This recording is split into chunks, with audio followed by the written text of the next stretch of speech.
Shalom, salam sadis, salam hari Senin. Ketemu lagi, sudah hari Senin lagi ya. Eh, jadi tadi weekly candle-nya nutup ya udah jelas nggak bagus ya. Weekly candle-nya itu ya menunjukkan downtrend ya. Tapi ya nggak langsung juga sih ini. Cuma secara weekly ya sangat nggak mendukung, selain dia sudah ada dead cross-nya, ditambah lagi nutupnya kali ini juga nggak bagus ya. Jadi makanya market itu masih downtrend, ini rada merah juga. Ini saya buat video sekarang market cap di 1 triliun,019, volume 28,037, BTC dominance 42,3. Dominance menguat, makanya altcoin juga rada tertekan ya, terdiskon ya. Sebab agak kurang match BTC-nya, harga di situ-situ juga dari kemarin. Nah, kemarin agak volatile dikit, mungkin pas minggu nyuci di ini sempat disorong ke 22.600-an ya. Tapi bentar dia mental lagi. Ya itu bandar nyanyi lagu potong bebek angsa, ya udah ketahuan lagi cari liquid kan gitu. Nah, tapi yang jelasnya market lagi ini ya. Ini saya buat video BTC di 22.364, Ethereum di 1.558, BNB 285 ya. Jadi XRP 36 sen, Cardano 33 sen, Polygon $1.12. Polygon banyak yang nunggu, pengennya banyak yang mau serok di bawah $1. Mungkin ya bisa sabar aja nunggu gitu. Ya kan masih ada event-event yang uh, orang masih retail nggak masuk lah. Sebab kalau kita lihat volume dari kemarin udah turun sekali. Ya kan, hari ini Senin, market Asia udah buka, nggak ada volume juga. Justru malah lebih ngedrop daripada kemarin gitu. Kemarin Minggu coba-coba disorong masih ada volume di atas 30 billion. Ya kan, nutup ini 28 billion gitu. Ya kan, BTC-nya harga nggak berubah-berubah, volume kecil. Nah, yang ketekan altcoin. Karena mungkin banyak yang lepas altcoin, maka volume agak kecil. Walaupun BTC-nya harganya segitu-gitu nggak berubah, justru volume menurun dari altcoin. Altcoin juga ketekan gitu. Tapi yang sementara belum terlalu banyak altcoin diskonnya. Kalau kita lihat ini overall kita ambil rata-ratanya 2-4% gitu altcoin yang terdiskon gitu ya. Antara 2-4% lah di saya buat video sekarang ini gitu. Ya kan? Yang dimana sebenarnya kalau dari stock market, hari ini Asia buka stock market sebenarnya uh, lumayan bagus uh, untuk pembukaan minggu ini di hari Senin ini.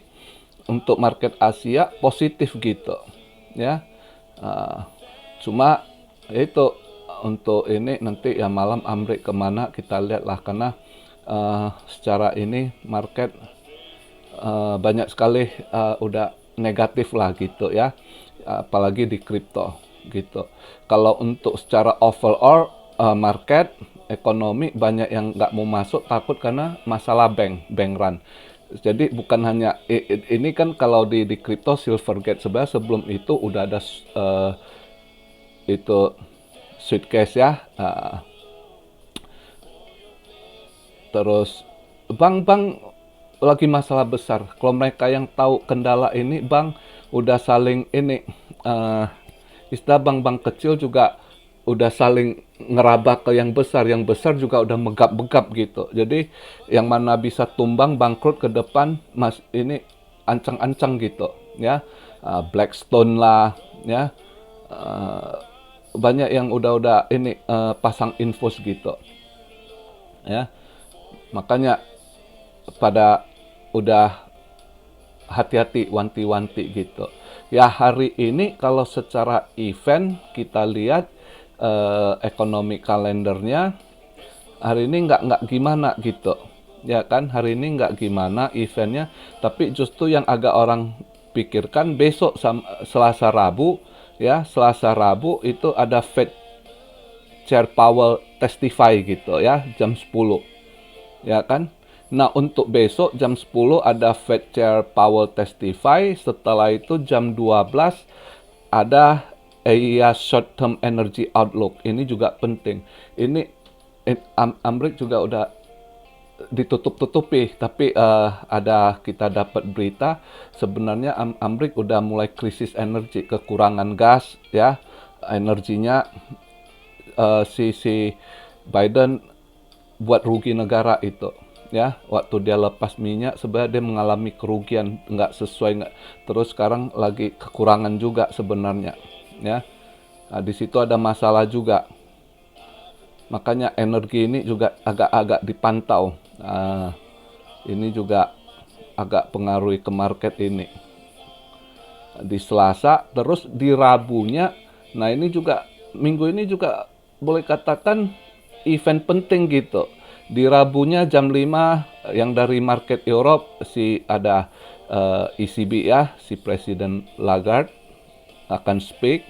Ya, juga mereka ada data GDP untuk Europe ya kan. Itu juga pengaruhi dengan kurs Europe dolar gitu ya. Nah, jam 8.15 ada ADP non-farm employment ya kan. Nah, setelah itu jam 10 Fed Chair Powell testify lagi di Rabu itu, dan pas jam 10 itu, dan ada satu event pentingnya job opening ya. Ini penting datanya gitu. Jadi makanya Selasa Rabu itu udah ada event-event yang penting gitu yang maka pelaku pasar udah wanti-wanti. Saya rasa malam ini kalau untuk stock market ya, kalau untuk stock market saya rasa S&P 500 atau Nasdaq gitu mungkin akan merah malam ini ya. Kemungkinan saya kira kalau lihat dari ini kondisi gitu, saya rasa pada buang barang untuk ini. Emas yang mungkin agak bakal hijau. Tadi pagi buka sebentar agak merah lah, baru buka nggak lama udah minus $3 emas, tapi sekarang udah hijau. Saya nunggu, saya pikir dia kalau mau agak merah lagi saya mau ambil long gitu kan. Tapi tadi saya keluar bentar, pas pulang udah agak drop lagi gitu. Malah udah hijau balik emas gitu. Saya rasa emas masih bisa karena kelihatan arah gerakan ininya. Kemarin itu saya salah perhitungan, Jumat saya kena tendang, saya pasang short.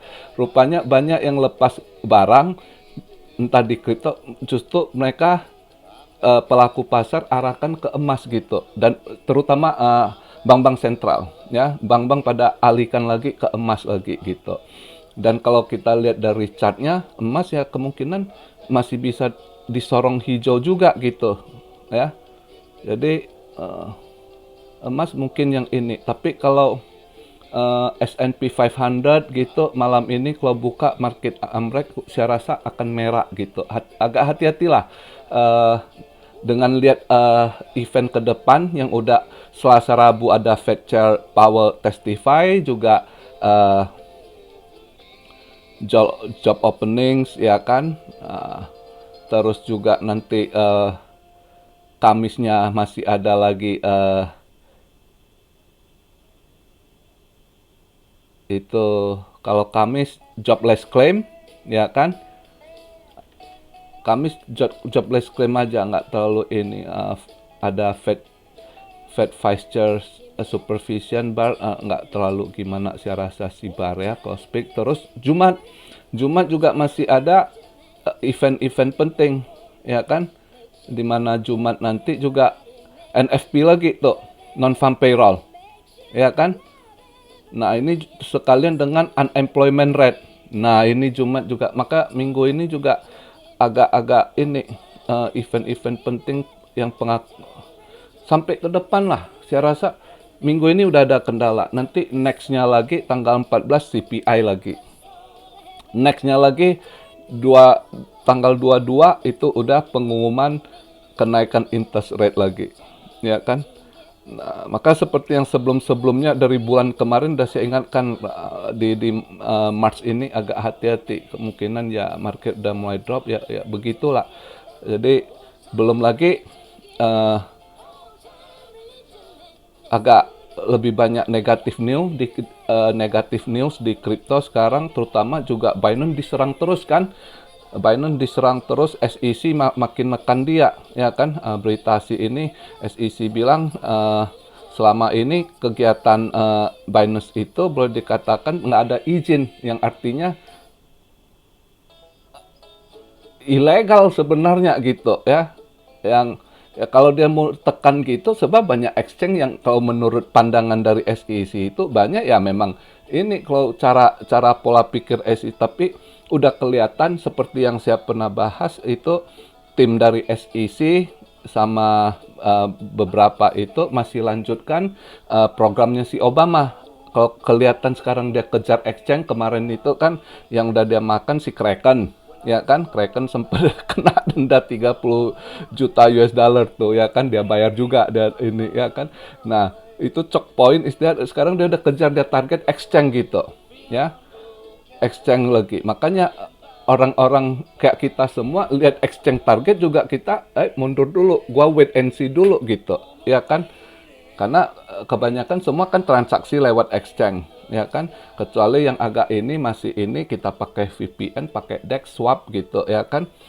Tapi yang kebanyakan yang nggak ngerti juga banyak ini masih berharap di exchange gitu, ya kan. Dan lebih percaya exchange kelihatan gitu, ya. Nah, yang exchange udah terpercaya maksudnya, atau ya kayak di Indo yang sudah terdaftar kan kita lebih ini. Kalau Indo masih, nah kalau di Amerika ini kelihatan sekali choke point 2.0-nya masih tetap jalan, si SEC masih dia target. Sekarang yang dia kejar si Binance, yang mau dia cekek, ya, cok itu cekek, dia mau cekek poin cekek itu ya kan, dia kejar terus gitu. Makanya karena orang takut kan kalau Binance sempat tumbang, ambruk ini kripto gitu. Market kripto itu gempa besar istilahnya. Kalau Binance tumbang, itu gempa besar market kripto. Itu lebih gede dari FTX, ya. Karena market Binance terbesar gitu, ya. Bukan, kalau FTX kan cuma kuasai market Amerika, kalau Binance itu mencakup, dan orang lebih suka pakai Binance sebenarnya gitu, ya kan. Nah, kalau sempet Binance collapse, itu gempa besar itu, ya. Tapi ya saya rasa semua udah ada inilah rencana gimana CZ, ya, gimana ngatasinnya, ya kan. Ya lihatlah, cuma dia dalam keadaan dikejar, ditekan terus selama ini, tetap dia lepas dari lilitan ular. Mudah-mudahan masih bisa lepas, ya kan, walaupun dia terus jadi mau dimangsa sama mereka, ya kan. Nah, ya saya rasa dia harus inilah apa, Binance harus cari solusi yang tepat gitu ngadapin ini. Tapi ya saya rasa nggak ini juga si Binance, sebab dia tinggalkan market Amerika juga, nanti dia lebih bangun kekuatan di Asia, di Middle East, ya, di Europe gitu. Saya rasa lebih ini lagi gitu, ya kan. Karena saya lihat berita kemarin juga, sebab mereka udah ngerti semenjak Hong Kong ini, sebab di belakang itu sebagian mereka agak kempot-kempot juga, takut market ini direbut Cina juga gitu sama Eropa. Makanya saya ada lihat interview pertemuan ini, siapa, Brian Brook, former advisor Coinbase. Dia ngomong sama orang Kongres, kalau begitu terus ini market akan diambil sama ini Singapura, Asia, sama ini Eropa gitu, ya. Eropa juga ini target gitu market ini, ya kan. Prancis, Inggris sama Jerman kalau nggak salah. Mereka udah agak lebih ini. Terus menurutnya negara G20, mereka udah kejar target kripto ini gitu, ya kan. sedangkan Amrik SEC justru malah nekan para entrepreneurnya gitu, para ini mereka protes di Kongres gitu, ada ya kan. Kalau begitu terus, nah orang Kongres ada yang tahu, kenapa bisa gitu? Ya SEC gitu, yang nggak jelas dia punya ini. Menurut si Brian Brook, former advisor dari Coinbase itu ya, sedikit kemarin saya lihat bentar dia punya ini. Jadi saya rasa ada ini juga mereka. Ya dari Kongres mungkin ke depan juga si Gary Gensler ini akan dibuang, tapi ya kita lihatlah semua ada politiknya, money and politik gitu ya kan. Untuk sementara market ya kita masih harus hati-hati lah lihat ke depannya ini ya kan. Tapi jangan takut ada yang misalnya udah altcoin tambah ini sangkut, ya nggak sangkut, jangan lihat sekarang kan. Udah saya bilang ini harga udah barang murah, kalau terus saya suruh cicil gitu, udah tahu kalau ada downtrend DCA tambah muatan karena udah diskon, lihatnya ke depan gitu nanti pas masa buran gitu. Nih anggap kalian cicil nabung, bukan mindsetnya oh turun gua sangkut, bukan, justru masa Anda cicil gitu, akumulasi gitu ya. Lumayan ada terdiskon, atau yang mau swing juga ya berharap agak terdiskon ini, anda ini cicil-cicil, nanti kalau dia ada pas rebound, nah di situ Anda bisa TP gitu. Ya sementara kalau dilihat dari ini, hari ini Senin dengan kondisi gitu, mungkin orang belum mau ini sampai paling nggak Rabu. Kamis nggak terlalu ini, cuma satu dia punya jobless claim ya. Tapi Jumat ada NFP lagi, makanya minggu ini kayaknya market juga flat atau lebih ke bawah lagi gitu ya. Sementara udah berapa hari ini kita kan lihat boring flat aja dia gitu, paling agak volatile dikit kalau dia lagi mau liquid gitu ya, mau makan leverage dulu bandar ya kan, target yang pemain leverage tinggi gitu ya. Jadi hari ini begitu aja, sabar lihat ininya ya kan, ke arah mana. Tapi paling nggak besok kalau si Jerome Powell speed, kalau ada gambaran ke arah mana, kayaknya paling nggak ada tanggapan, walaupun dia 2 hari ya, Selasa Rabu gitu, sama jam 10 gitu. Cuma Rabu agak ini, karena ada job opening, itu job itu sangat penting, indikator yang dipakai menjadi salah satu indikator untuk Fed ambil keputusan juga gitu ya. Makanya kita lihatlah ke depannya beberapa hari ke depan sampai ya Jumat loh. Jumat NFP yang pengaruh ya kan, sama unemployment rate itu indikator penting yang mau jadi pegangan Fed juga untuk keputusan. Jadi begitu aja video di hari Senin ini, relax, santai, tunggu momen ya, seperti biasa, nggak usah kita kejar kemana ya kan. Kalau market lagi nggak mau, ya memang nggak mau gitu, ya kan. Kalau ada yang main saham, ya mungkin saran saya malam ini S&P bisa aja merah, ada buangan saya rasa. Saham yang malam ini kemungkinan ada buangan. Yang agak saya pikir bisa hijau, emas. Karena kelihatan arusnya entah saham mereka buang atau kripto, selalu kelihatan emas yang hijau gitu. Ya, jadi sistem mereka alihkan ke emas. Gua jual ini, dana gua masukin emas. Jadi gitu mereka jaga portofolio mereka gitu, kestabilan keuangan mereka kayaknya ya, kebacanya gitu dengan minggu kemarin lihat ininya, saya rasa sementara gitu. Oke, jadi begitu aja video di hari Senin ini pembahasan saya. Salam Syariah dari Tokyo. God bless you all. Be blessed, be blessed, be blessed. Immanuel, haleluya.